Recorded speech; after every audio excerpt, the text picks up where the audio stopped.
Good morning, Ethan.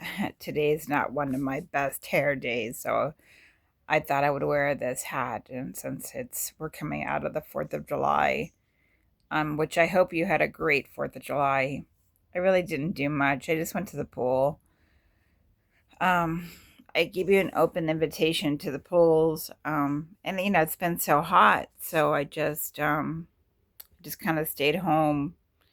And I did go over to a friend's house and I met um, her new baby, but we just ate something and that was at night. And then during the day, I just went to the pool.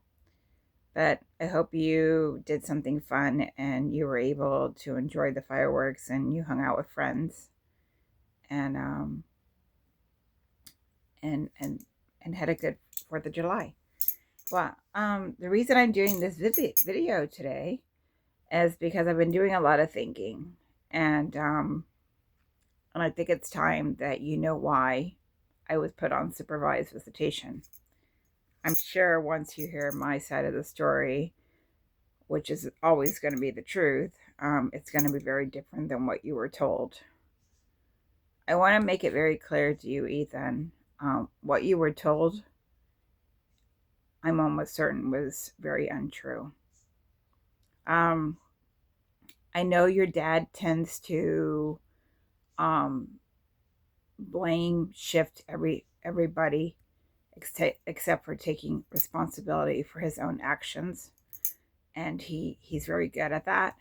So I'm sure for years he's told you that your mom's crazy, that this was a court's decision, and that he had no part in this. Well, I'm here to tell you he completely lied to you, which I'm sure you lied about a lot of other things in your life, and you're going to eventually figure that one out too. Um, but as far as the supervised visitation goes, um, the reason we were with somebody in the middle of us for many years before we stopped seeing each other, and it would have lasted all the way until you were 18 because your dad was not willing to take that me paying a supervisor off. He wanted that situation to stay controlled because he had full control of that situation. He decided who we saw, which supervisor did our visits, and what was said in the visits. We were very controlled, both of us, on what we could say and could not say. And that was the whole purpose of him assigning supervised visitation so that he could keep controlling us. Um, Anyways, it all started when was back in 2017. It was around Thanksgiving. Um, for weeks, you were telling me very concerning um, things that were from your dad's house. That your dad was doing these very awful things to you that I did not approve of, like, for one, choking you and forcing medication down your throat. I think that was the last thing I needed to hear before I took you to the magistrate and I filed a protective order against your dad. I don't know if you remember, you went into the magistrate, the police station, and you spoke to the police station yourself at the time. That was back in 2017. And you told the magistrate exactly. I wasn't there, or anybody else that went with me. We were not in the room. You were in the room alone when you had shared all the things that was happening at your dad's house. Well, as a mom, I'm always going to protect you. And I don't want anybody ever hurting you. I wouldn't even hurt you.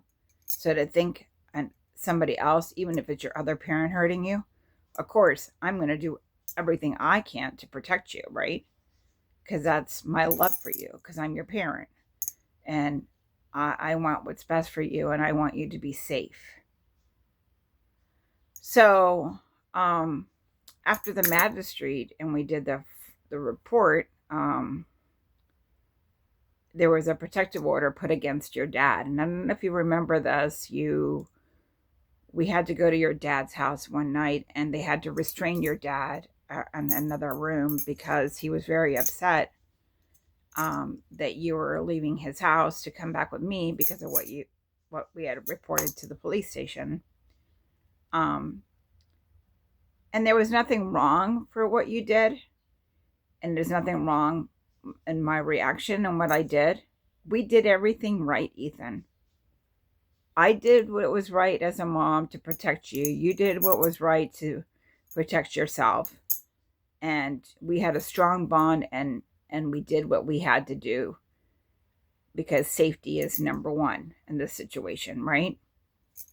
Well, what happened is, in a normal situation, you would have came to live with me, and we would have gone back to court, and most likely, because of the concerns that I was going to address, you would have had to stay with me, because at this point right now, your dad was not the safe parent.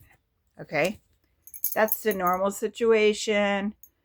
That's the way a normal case would have gone, and you would be living with me. But unfortunately, what I've learned throughout the years, the courts are not doing the right thing, and um, they're not really advocating for kids and doing what's right for kids. They're putting children in a more unsafe situation. But all those details I'll go over with you at another time. But I want you to explain to you why I got on to supervised visitation.